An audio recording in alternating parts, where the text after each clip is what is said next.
and welcome to the Man Enough podcast. I am Justin Baldoni. And I am Jamie Heath. Jamie Heath. Justin, we're talking to your daddy today. I have not talked to my dad about the book since he's read it, but he just got to read it for the first time. And I want to know what he really thought. I want to know what he really thought of the book. I want to know if he disagreed with stuff. I want to know if I have revisionist history and, you know, me having wounds from childhood, maybe misinterpreted things. What I'm interested in you to do, because I know that you love your pops so much, and I also know there's some challenges. You know, with me, I had a conversation with my father a couple years ago, the first time in my whole life, where I shared with him my real truth. Yeah. And I broke down, and he received it. And I gave him some instructions on what I needed from him. And when I had done that, it was super healing for me and for him.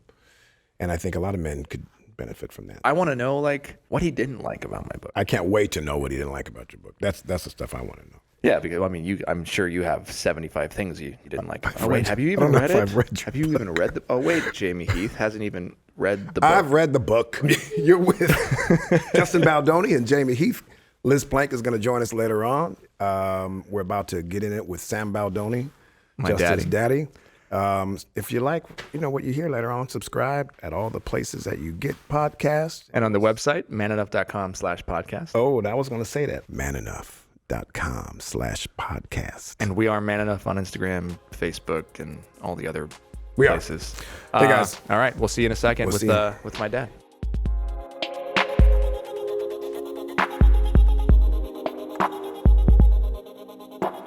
Hey there, Justin here. Look, I just want to jump in real quick and talk to you about therapy. I believe that there's nothing more important that we can do on an individual level for the health and safety of our relationships and friendships than work on ourselves and go to therapy. Therapy is like stretching in the gym, and that's why I want to talk to you about BetterHelp.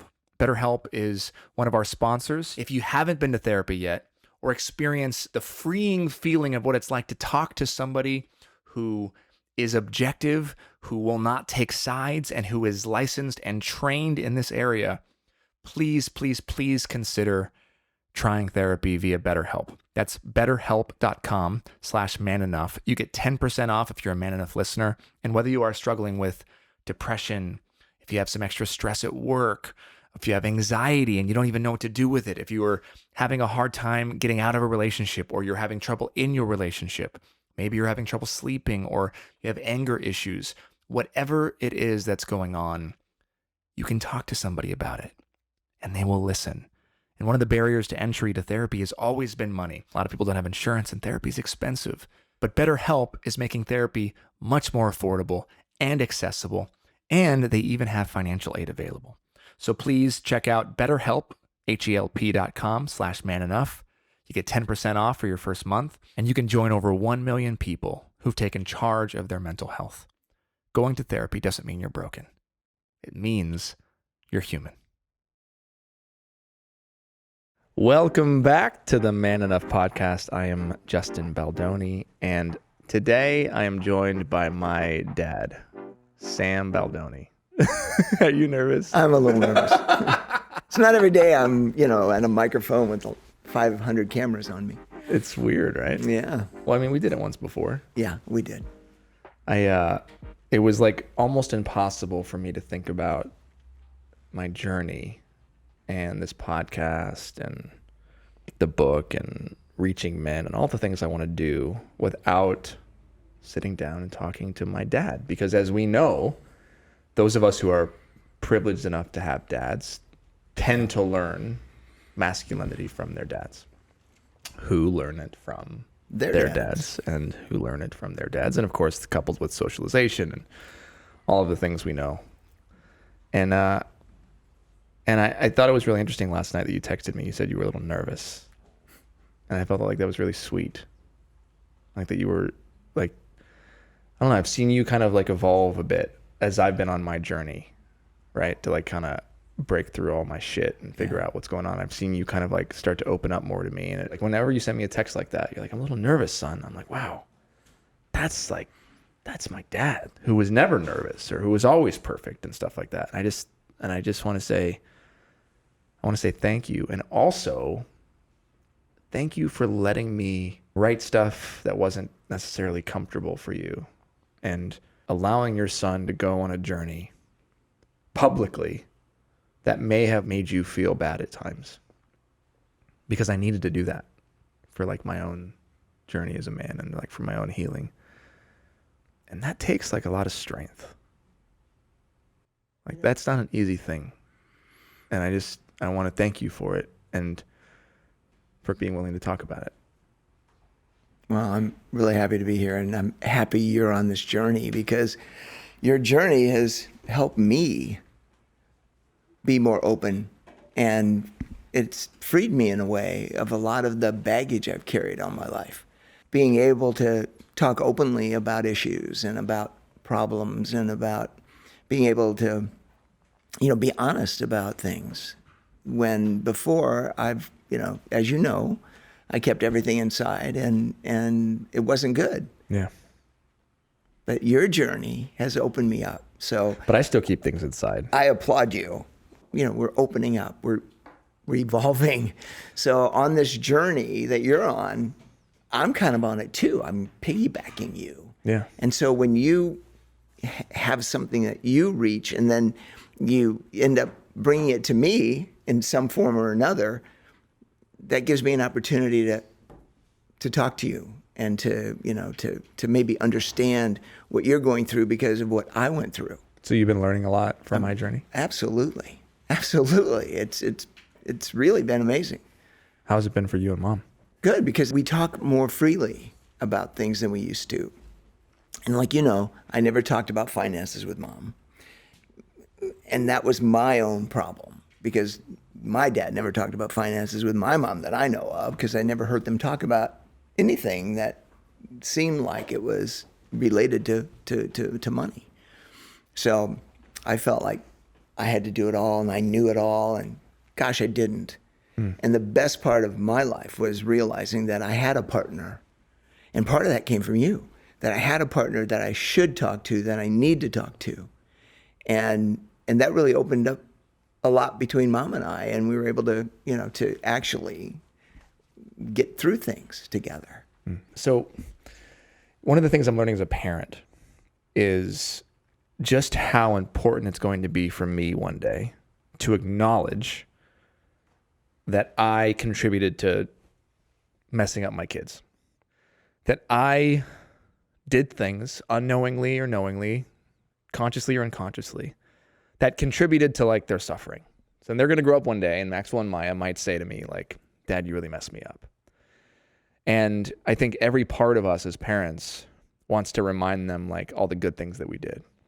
And you and I had private conversations where I was really angry and I would tell you things. And at first you were very much, you were like defensive about it because I think it hurt you so much that I was struggling with like how I was raised. There was even times when you were like, but I did all this good stuff. And I've realized like that's especially when Emily, my wife, or another woman tells me something, I'm like, but I did this, or what about this, right? I think we even do that as white people with racism. Like that's a very typical male response to feedback. But you've been able to recently switch and hold it a lot more, which is why like I want to just go back to saying like you being here right now means so much to me because it's not easy. It requires a lot of strength and I believe bravery to come and sit on your son's podcast after he just wrote a book about how in many ways he's fucked up and how a lot of that came Thank from you, Dad. And to sit here and to be man enough to have a conversation about it, despite the mistakes, despite the stuff that your dad taught you that you then taught me, despite all of that stuff, you're an amazing dad. And I'm so grateful for you.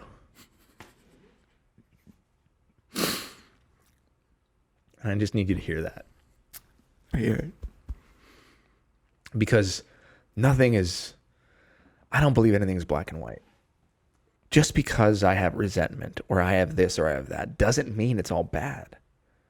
But to have the space to process my versions of trauma and to process like what I've been experiencing as a kid and what I experienced as an adult is such a gift that you've given me. And I hope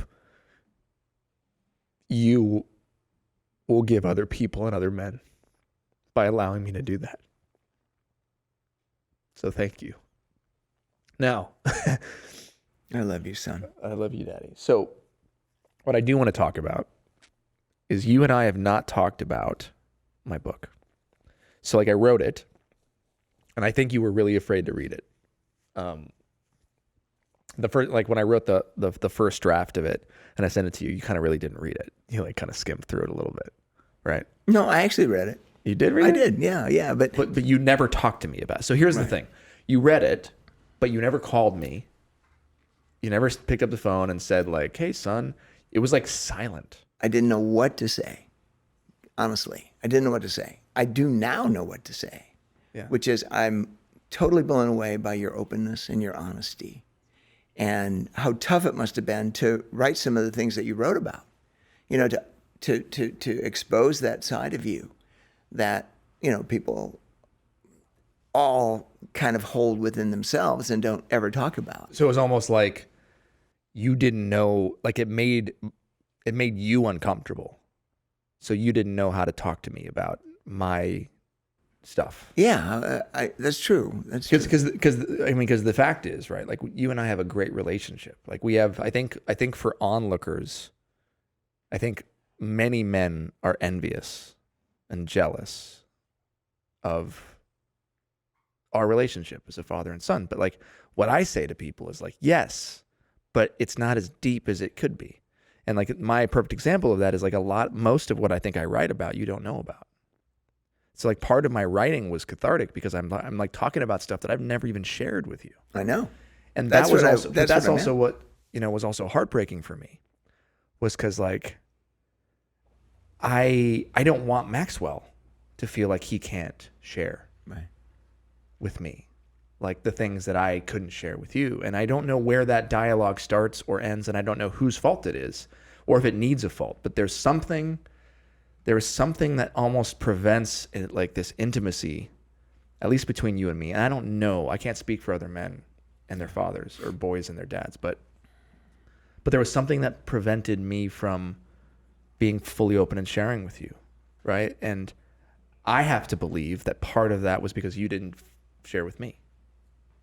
And I feel like that's a two-way street, and you're the dad. Yeah. So like if my dad doesn't have any problems, if my dad is perfect, if my dad is a superhero, if my dad handles everything and everything is good and he's never suffering and like he doesn't have any like idiosyncrasies that, you know, make him a flawed human, then there's no safe space for me to be that. Right. And I think that what's happened for me, and this is also therapy, is I've like kind of been forced to become perfect. So when I'm around family, I am like impenetrable and a wall and perfect because I need to be that, because that's what you were. That's what you were. I've like become you in so many ways. When in reality, and what breaks my heart for so many men in America is that there's an entire relationship that we are not getting a chance to have with our dads. That it's not until they die, you die, that we realize how much we didn't share with each other, how much we didn't really know about our dads, how much we wish we could have gotten closer. And I mean, and that's for those of us who actually like our dads. You've always been there so much. And yet there's an intimacy that's lacking that I can't be the only one that feels. It's like, and I talk about masculinity, and the perfect example for me of like, if I were going to describe this mythical thing of masculinity, it would be the invisible barrier that I feel with you that makes it hard for us to just sit and look at each other's eyes, that makes it hard for us to like hold each other, or like for me to like put my head on your lap like I used to when I was a little boy. What is that thing? When does it start? When was it created? Who created it? What is the thing that makes it so hard for you to share your weaknesses with your boy growing up? What made you have to be perfect? What made you have to keep everything from mom? That thing, that invisible thing is masculinity for me. And it's often not until someone passes away that you realize that, man, I didn't really get to know my dad. I wish I could ask him all those questions. So here we are. So I want to start with this. In my book, so you read my book. Yeah. What surprised you? What did you not know? Well, the whole porn thing was something I didn't know. You and Mom had no idea No. that I was like that computer was, so I'd sneak out at night and look at porn. No. And really back then, I mean, when you were on the computer, there wasn't a way to track it. I wouldn't even think of tracking it. I just get on my computer and go and do whatever I did, but I never thought of you doing that. Yeah. But it's and the way you got into it was very interesting too. Yeah. That whole part of the story I thought was very interesting, and these were people that, quote unquote, were very spiritual and et cetera, and in fact, they didn't want you because they thought you were a bad influence. Yeah. So for anybody, if you haven't read the book, basically I was introduced to pornography when I was 10 years old, and by two very, very spiritual. Well, they were, by a family who had two kids, two twins who came from a spiritual family, and they were complaining that I wasn't good enough. I wasn't spiritual enough. Like I was a bad influence on them. That you were a bad influence. When in reality, like they were the ones that influenced me. And that hurt us. Yeah. That really hurt your mom and I because we didn't figure out what they were talking about because we felt that you were, very. Well, I was a bad influence on a lot of kids. Yeah. I was not a great influence, I'm sure, because I was acting out. But the point is, so you read all this, you learn that I've had a struggle with it for, since I was 10, 11 years old. You never talked to me about sex. Yeah, I know. Why? I guess I didn't know how. My dad never talked to me about sex. Never occurred to me that it was something that we needed to broach unless the time came that we actually were able to do that. But I was like, girls were like hanging out in my room, and when I was in high school, and I went through puberty, I went through all of that, and nobody talked to me about sex. I know, that's really awful, and I really should have. I know. So what is that like to know now that I am in some ways suffering from things you never talked to me about? I'm just curious, when you read that. It's painful. It is painful. And I think that when you realize that there was no reason not to, and you have to really want to make it happen. And honestly, I think that we just push things back because we don't know how to approach certain things. And I think that today, and what you're going through, and the therapy that we've all been going through has been helping us, give us tools to, I can do that. I can say that. And, I can, if I just listen more, I'll be much better off and not, jump in and try to defend myself. Absorb things. But these are tools that you can learn that I never had access to. And during my growing up, if you saw a counselor or a psychologist, you were crazy. People didn't go to therapy. So there was a stigma around therapy. There was a stigma around there was therapy. something broken or wrong with you if you went to therapy. Something seriously wrong with you. So is that why you never went? I never even thought about it because I always thought that I was fine. Because I didn't realize that all these things were going on in my life that I was hiding or avoiding or whatever, because there was nothing to guide me there. And thinking back, when you were talking earlier, I was thinking about the things that I didn't talk to my dad about, and the things I wished I would have talked to him about to get to know him better, and to, and I always thought that was because my dad was much older. What did you guys never talk about? What did you wish you talked about with him? I wish we would have talked about sex. That would have been pretty cool. This is the craziest thing ever because we've never talked about it. But I was introduced to porn at the age of 10. Oh, you were? I was. At the age of 10, a friend of mine I became friends with this kid who lived around the corner from us, and I would stay over at his house, and his dad would show us film, and we'd actually watch. They had porns back then? Yeah, they were 8mm. Oh my God. Yeah, actual films. I mean, it might not have been, exactly what you were So watching. his dad was showing you this His stuff? dad showed us. As like sex education or pride or what? It's like, hey boys, check this out. I really don't remember that part because it was so weird. But yeah, Is that like, that feels a little sketchy. Feels like, was there anything weird happen? No, nothing weird. No, nothing weird ever happened. It was just weird watching. family entertainment. I mean, I don't know. And his mom was there too. What? Yeah. I mean, it was pretty crazy. And you were 10. I was 10. I never told anybody about it. Certainly didn't talk to my dad about it. Didn't talk to my mom about it. Hey, you know what I did over at Ronnie's house? And I stopped going there after a while. I just Good. stopped going. Yeah, but still, but that's the thing is when you're 10, I mean, this is when we're sponges. We absorb things. That's how we learn behaviors.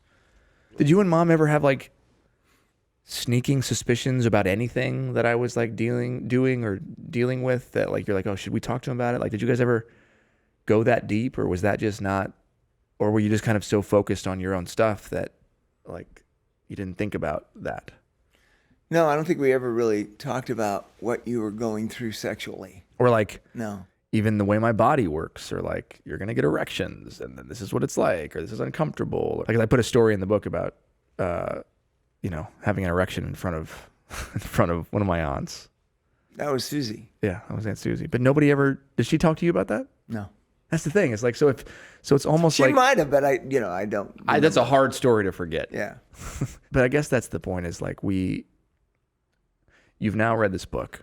You've heard all these things now, and that's still probably not all of it. Do you feel like you want a second shot? Like you want to get to know me in that intimate way more? Like you want to have those conversations? Because I know that I desire that from you. Like I want to know those things. I want to know the stuff that like you don't tell people. Like I think that's the only way we can become truly intimate is by being vulnerable. I've been thinking about it even before I read your book. I've been thinking about all the things that we haven't talked about. Some things that you may be feeling or I may be feeling, but we just don't talk about them. Like aging. Yeah. I'm I'm getting gray hair now. See what it's like? A lot, but a lot sooner than you got it, right? And what's aging? Like we don't talk about it. No, we don't. There are things that are happening in my life and mom's life, and that will ultimately happen to you. So these are things that we should be discussing. You talk about your pains and your aches and your back and this and that, and it gets more and more as you get older. But you have helped me a lot because you keep me moving. And movement is real important, and stretching is real important, and these are things that I'm learning and figuring out what I need to do about. Is there something that you haven't asked me that you want to ask me? Like, are there things that you think about when you go to sleep at night? You're like, I want to talk to Justin about that. I wish I could talk to my son about that, but you don't. The only thing that I've wrestled with over the years. And I think it's our relationship when it comes to business, and when it comes to you've always wanted to make sure that everybody knew that you made it on your own, that that you didn't. I guess that was something that this is part of maybe being in sports or whatever, but it always kind of affected me, and it was like. All I've done as a father was whatever I could to help you. So I didn't want ever anybody to think that I've done anything to help you, but you always wanted to make sure of that. And that kind of bothered me. It was like, I wonder why Justin wants to make sure that everybody knows that he did everything on his own. And it just, it's like. And I think growing up in a small town and having like this illusion that you were this big Hollywood guy created this want for me to make sure that everybody knew that I was my own person, right? I was bullied also because we appeared to have all this money, or we appeared to be rich, or we appeared, you were in the business. And when you live in a small town in Oregon and you're working in LA, you think that it's something that it's not. And so I think that there's this part of me as a kid that was like, I want to separate myself from my dad. And I think every son probably to a certain extent feels that. I think if you would have become a politician, you would have wanted to know that you were a politician because you were good enough, not because your dad helped you and there was nepotism. And I think that's how I felt. I think I was like, you didn't teach me how to act. You didn't teach me how to direct. You didn't teach me how to do any of the things. I had to teach myself. However, yeah, the true story was I was broke as shit in an abusive relationship with a girl when I was 18 years old, and I needed money, and I called you and I said, I need money, and you called your buddy and you found a way to get me to be an extra on Charmed, and I was an extra on Charmed for 3 days. I made like $1,200 and I got my SAG card. That's how I got into the business. Had you not done that, there's no chance I'd be in the business. But part of me was also like, you're my dad. That's your job. It's your job to do whatever you can to do to help your son, right? So I think that there felt like this stickiness, like this enmeshment, right? Where in some ways I was living out also one of your dreams, and I felt like I wanted to free myself of that. But we never talked about it. I was suffering. We never talked about anything. You're my dad, and I was having resentment for all the stuff we don't talk about and all the feelings that I had. I'm trying to explore masculinity and what it means to be a man and like break free of my father to become who I am, and realizing in the process that I don't know anything about myself or my dad because I've never been taught to ask questions. I've never been taught to figure out what it means to be a man. I only know what you taught me, what the world teaches me, and what your dad taught you. And that's kind of why I'm here. So yeah, we didn't talk about it, but there was absolutely resentment that I felt over the years. And the journey I'm on right now is figuring out how to love you for you, how to love mom for mom, and be okay with saying, okay, the circle of life is such that, you know what, I'm so blessed that I am in a place of privilege and success. And I couldn't have gotten here without my dad. For years, I just wanted a dad. I didn't want a business partner. I didn't want to talk about work. I didn't want to talk about movies or TV or work or success. Or I didn't want to be told I was proud of when something great happened in public. I just wanted my daddy. And I think that's something that a lot of men experience and don't know what to do with. Because you were my superhero, and yet in reality, if I could have known you weren't perfect from the start, my expectation would have been such that like, oh yeah, so I can be not perfect. I can be imperfect. And then we can do it together. And I think that that's the beauty. It's like, it's like the Rumi quote, like the wound is where the light enters you. The wound is where our relationship starts. Anyways. Well, I'm really happy that you asked me the question, because it was something that's been on my mind and I've been really meaning to talk to you about. I think the issue was, Dad, is that I felt like you needed stuff from me. And I think that's a tricky place for a kid to be in with a parent. Yeah. To feel like, oh, my parents need something from me. My dad needs something from me. And all you want to do is figure out how to be your own person.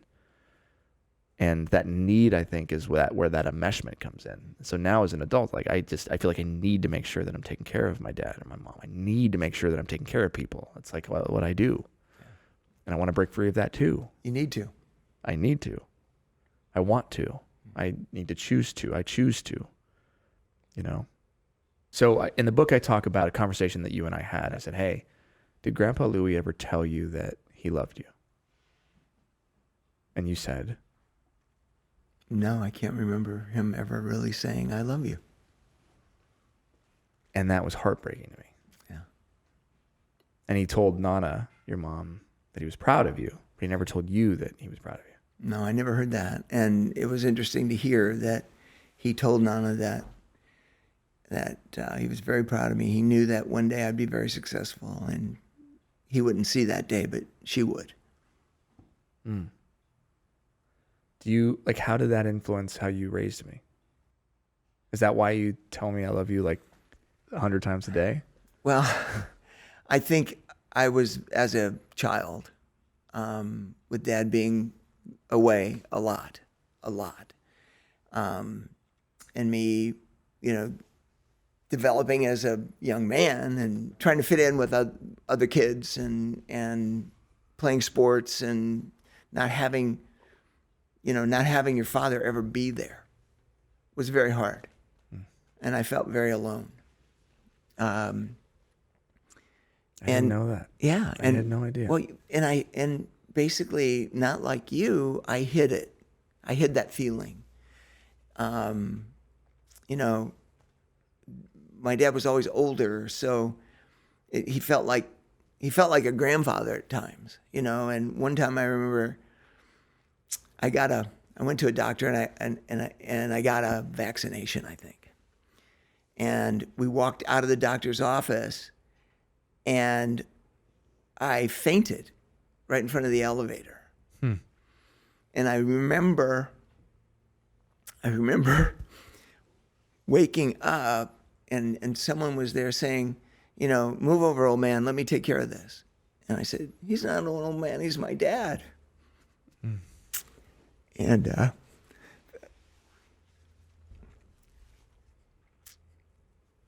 so I always felt that because he was older, he couldn't really be there for me.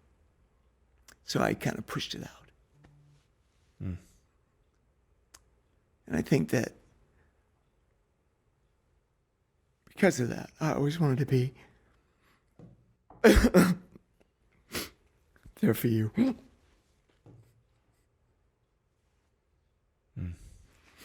I didn't want to be the old man. Well, you're clearly not, because you're 72 and you look amazing. You've never told me that. Yeah. Right. It's interesting how much we take our wounds and then we kind of heal ourselves as we're raising our children, right? Yeah. Because I'm doing a very similar thing with Maxwell, and that I'm like reminding him of all the things that maybe I didn't get reminded of, right? It's like and that's how every generation gets better. But I really appreciate you sharing that with me, Daddy. I wish I could have met Grandpa. I wish you could have too. He was a good man. I'm sorry he never told you I love you. Yeah. I know he did, though. I know he did. But anyway, now I'm hoping to use all of the things that I'm learning because of you to be a better grandfather. You're a great grandfather. Jamie, you had a question. You just jumped in here. Hey, I'm listening to you guys, and Sam, I love you, brother. I love you, Jamie. Because you're sitting across this man, your son, and he's pointing out some things that you could receive as some sort of weakness of you, about you, that you didn't protect him or didn't do better job. So I have a question about that. Does that, in terms of, redefining masculinity or undefining it, as we say, how does it make you feel? Does it make you feel weak when your son tells you, oh, you should have done this, or you didn't do this for me? And now as a result, I ended up turning to porn. And how does that affect my life now in my marriage and how I walk through the world? Does it make you feel weak? Does it make you feel less of a man? Or does it make you, how does it make you feel? Are you okay to share that? Yeah.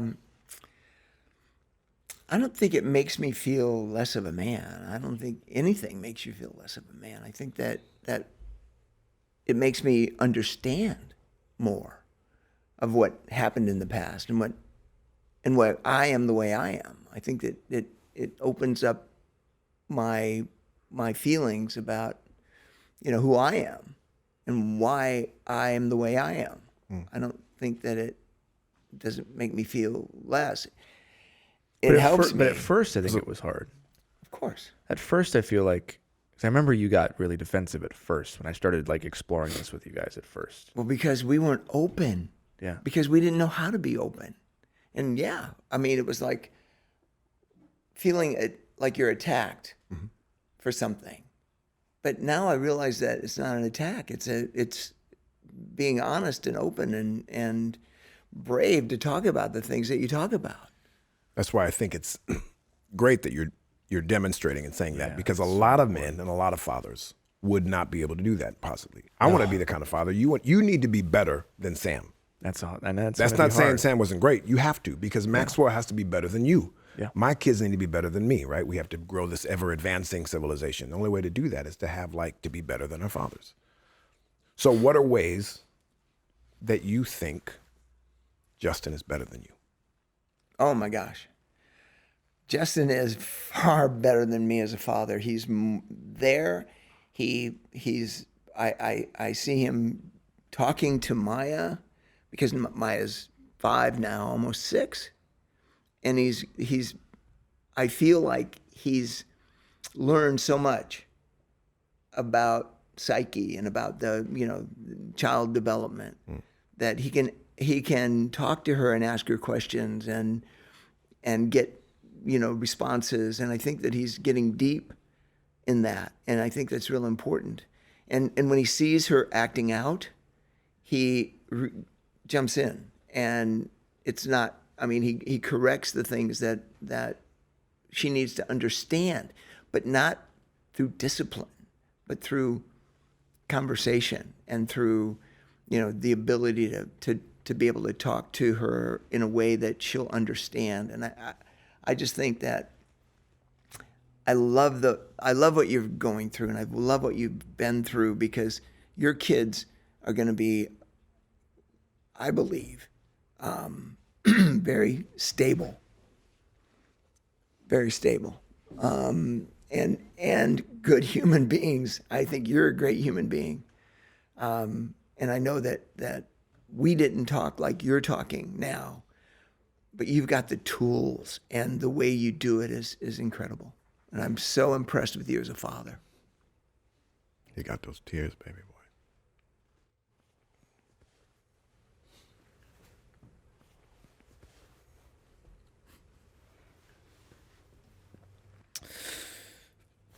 Thanks, Dad. Okay, let me flip it. What are ways, as his father, as a father to us boys that are learning from our daddies, what are ways that you think he could be better? Well, I've warned him about one thing, and I'll continue to warn him about one thing, and that's not spending enough time with his kids and Emily, because that's what happens to us when we get really involved in our work. Because our work, and Justin knows this now, because he's got pressures with finance, he's got pressures with all of these other things in life. But the one thing that's the most important is right here. And what you do with those kids. And so that's my biggest thing that I have. What have you learned from your father, but that you know you have to do better? Well, there's a few things, but it doesn't mean that he's a bad dad. Number one. I need Maxwell to see me as fully human. I need Maxwell to see me fail. I need Maxwell and Maya, by the way. And we're saying Maxwell because I think you're talking about being he's going to grow up to be a father, maybe, if he chooses to be one Maya day, too, if of that's course. what he I'm wants. talking about boys, though. But I think both of them, and it's also especially true for my daughter. Seeing me not be perfect, and seeing me and Emily, me and their mother have conversations, and then explain to them why we're angry, and explain to them the things that we're feeling.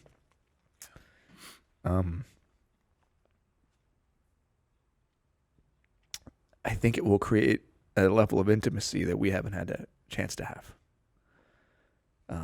Something, honestly, that you did so well with your kids. It's really beautiful, Jamie. The way you are with your kids is so beautiful. And I think it's because they've seen you screw up so many times.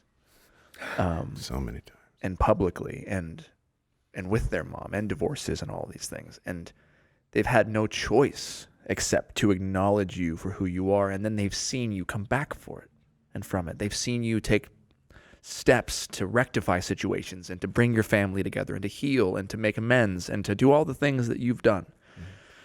I want my kids to see my brokenness and to recognize that I am not superhuman. I'm not perfect. I'm not impermeable. I feel. And also the other thing is that I think, Dad, we're really good at expressing emotion. We're really good. Like, we've cried a bunch of times today. Yeah. Today is a rare example for us in our life of emotion and vulnerability meeting. Vulnerability is the thing that can be used against you. The thing that makes you feel like you're less of a man, like you're not man enough. And that's what I desire. That's what I want my kids. That's what I want to have with my kids, because if we have vulnerability with each other, then there's safeness. And if we feel safe, then I think we can feel intimate. And intimacy between a father and a son is us being together and me just wanting to like put my head in your lap. That 10-year-old. I feel like a little boy. Yeah. Because sometimes as a man, I still feel like a boy. And I don't have anywhere to go. And I don't want to put that on my wife. I don't want it to be my wife's job to make me feel like a man. And while I still have you here, thank God I do. I'm so privileged at 37 to have you here. I don't want to spend the next however many years like not feeling close to you. There's a difference between feeling close to you in proximity and feeling close to you emotionally. And that's what I desire. And if I can do that, and if I can model that for my kid, then that's all I want. I want my kids to feel close to me. Well, my other question was going to be, what is something about your dad that you are most proud of that you take on as a father? Me? But I think you shared a little bit of it just then. What I admire so much about you is the fact that you're here. And that you show up, even if it hurts. And you let your son write about you. You let your son do a TED Talk in front of millions of people. There was 2,000 women in that audience. And to say some of the things that weren't great, and you were okay with it. And so despite all of the resentment, to me, at the end of the day, that's what it means to be man enough.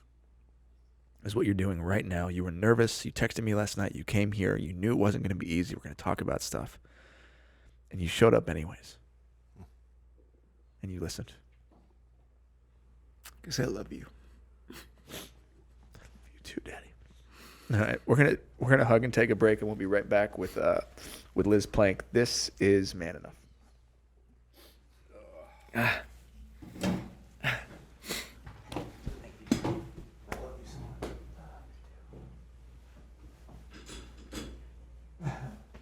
Thank you for having me.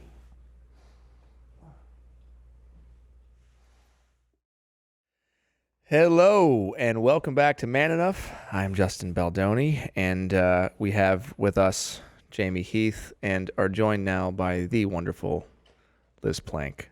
How do you feel? How you feeling? Oh, man. That was, I'm really grateful. Mm-hmm. I don't think many men get to have that conversation. Yeah, that's true. Mm-hmm. He's a really amazing guy. Yeah. I'm blessed. Mm. Okay, take it away, guys. I'm giving this one to you. I'm giving it to. I'm giving this one to Liz. all right. I do have a couple questions for you, Liz. But To the first, I non-dad want in the room. to hear just what you felt or what you thought or any reflections you may have had. Yeah. Hearing Well, I have a dad. I'm not a dad. I'm the one non-dad person in this episode. So here's my perspective. First of all, I agree that most people don't, unfortunately, have that kind of intimate conversation with their fathers. And in my book, I talk a lot about how Andrew Plank, my father, was an incredibly nurturing father. And I just thought that was like normal. I just thought that was all dads would make. Like, for example, I had an obsession with monkeys. And so I had 46 stuffed monkeys. And obviously I had favorites. And so Pokey and Emma were my two, we were buds. And every night my dad would make my monkey Emma talk. And it was this beautiful, and he would read me a story. He would read me Dr. Seuss. And we had this beautiful, beautiful, loving relationship. And then I would date men who would become obsessed with my dad and say, and it kind of surprised me, but then I realized, oh, They don't have they one. don't have that. Yeah, they don't have a They don't nurturing dad. have an Andrew Plank in their lives. Which made it that much harder when you broke up with them. Yes. Because They were with me Dad for was- my dad. was dad still like talking to your ex-boyfriends? Some of them, some of them would email him and then it bothered me. And so I told him, you can't email my ex. Like, well, the nice ones you can email back, but not the ones we don't like anymore. So but yes, he got like detailed emails from, more than one of my exes. So, but here's the thing I was also thinking about, right? During this conversation, something that I, again, talk a lot about in the fatherhood chapter is how fatherhood and involved fatherhood is actually how I believe we complete the gender revolution, right? That we have this amazing moment in time right now for the last few years where we've really encouraged women to take more assertive roles in the workplace. We've had lean in, many problems, many issues with, and we can have a whole separate episode about that. But we've encouraged women to be, you can be a mom, you can be nurturing and loving, but you can also be a boss at work.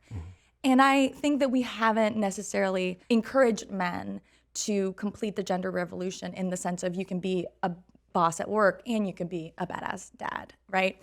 And so I think a lot about then who fills the gap, right? When there is that absence of fatherhood and how women end up, having to fill that gap very often. And then I also think about how that gap is unequal in our society, right? So there's a lot of data around particularly how mass incarceration impacts girls and boys differently, right? And particularly, as we know, mass incarceration heavily impacts Black and brown communities. And so there are a lot of studies about Black and brown children and how they're impacted. And girls, of course, are impacted when their father is incarcerated, but not as much as boys are. So we really see that change in the data. And then we also see this really stunning data that really shows how not just mass incarceration, but racism really operates in American society, where Black boys who are legit raised by millionaires, okay, have the same likelihood of being incarcerated as a white boy raised in a household income that's basically below the poverty line at $36,000, right?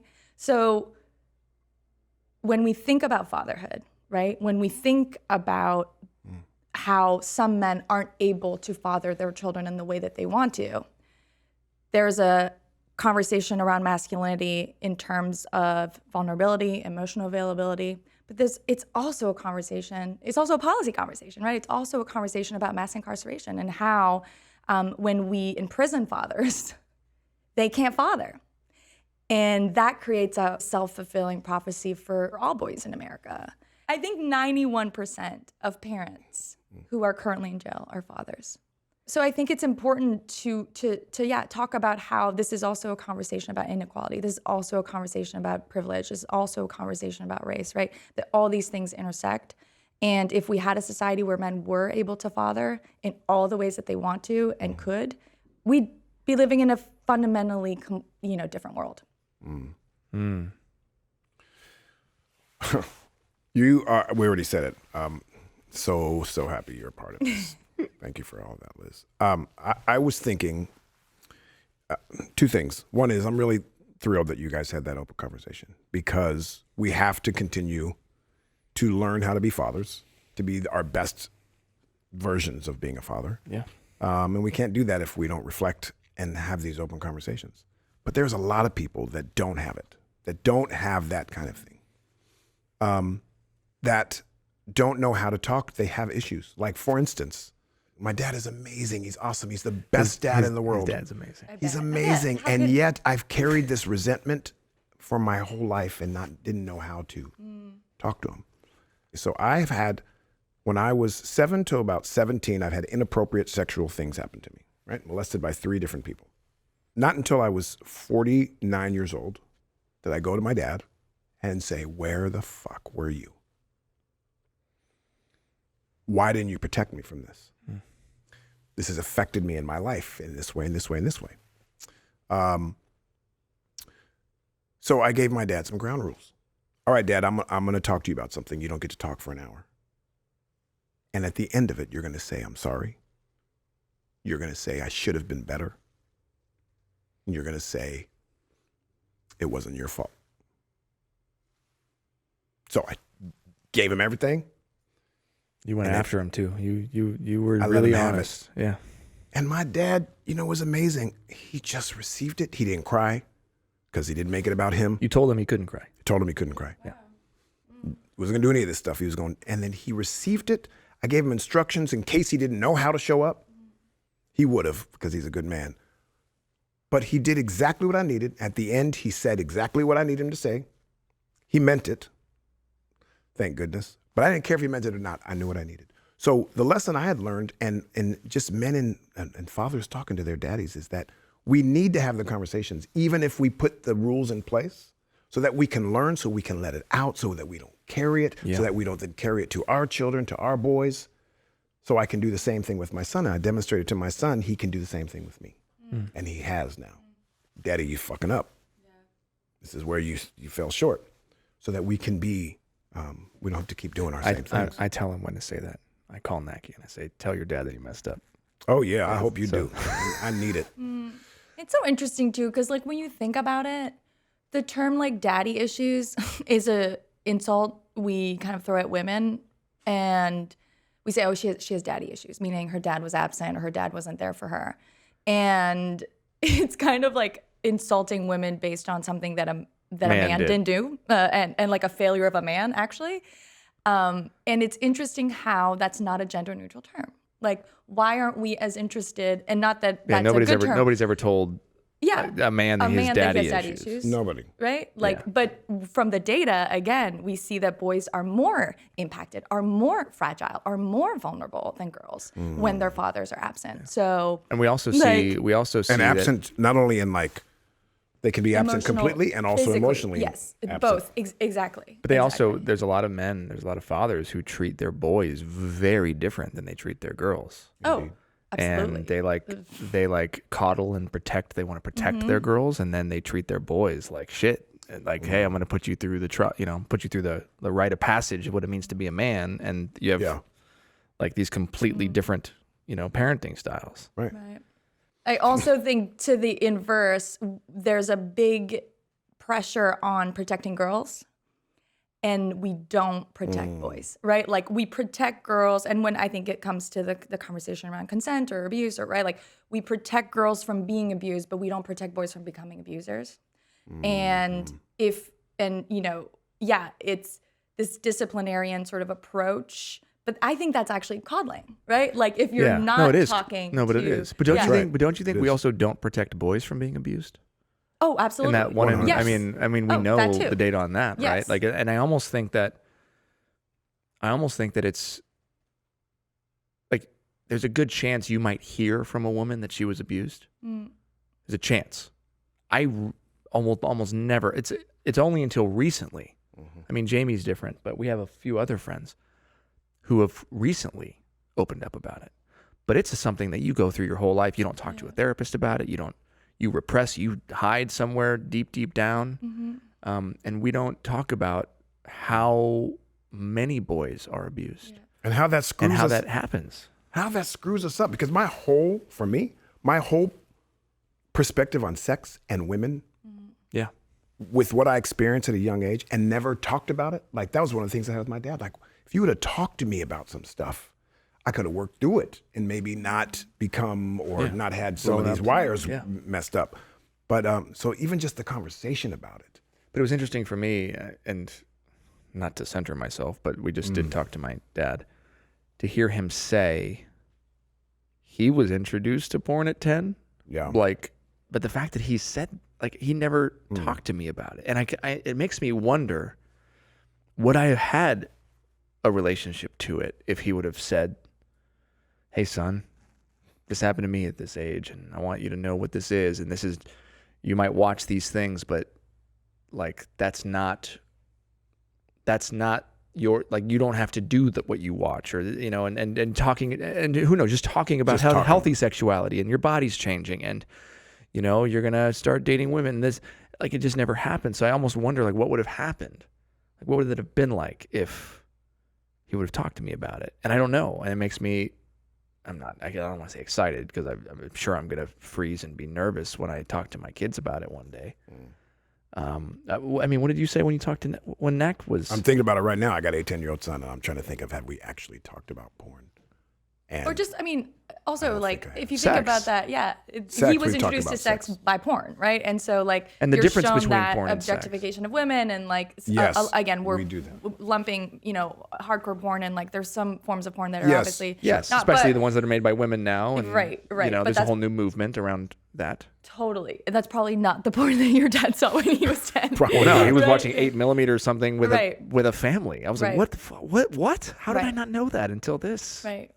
And so, we need to have that healthy of what healthy sex looks like, and what, again, Esther Perel talks about this, that we, in the wake of the Me Too movement and Time's Up, and these conversations around sexual assault, there is so much emphasis on telling men and boys what abuse looks like.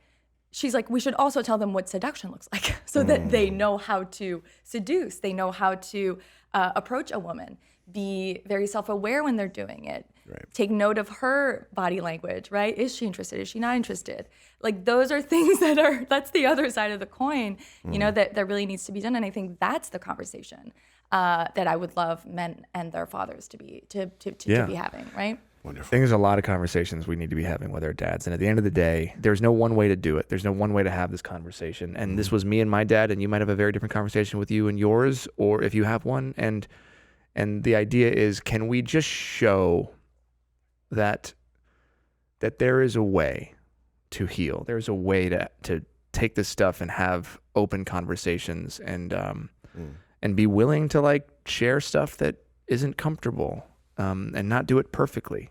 Nope, and don't do it perfectly. And it just meant a lot to me that I was even able to have it. So thank you all for Yes, sir. Yes. creating that space. And I hope you're inspired to have a similar conversation if you're feeling it. Because you know what? Even if you think you were raised perfectly, you weren't. All of us are messed Who up. thinks that? I want to find that don't person. know. 47 monkeys, huh? Ooh, 47. 47 monkeys. We're going to have to talk about that one. 47 All right, let's sign monkeys. out. Let's sign out. Thank you so much for listening to the Man Enough podcast. I am Justin Baldoni. I am Liz Plank. And I am Jamie Heath. If you like what you heard, please like and subscribe and comment and share your thoughts or your feelings. At manenough.com/podcast.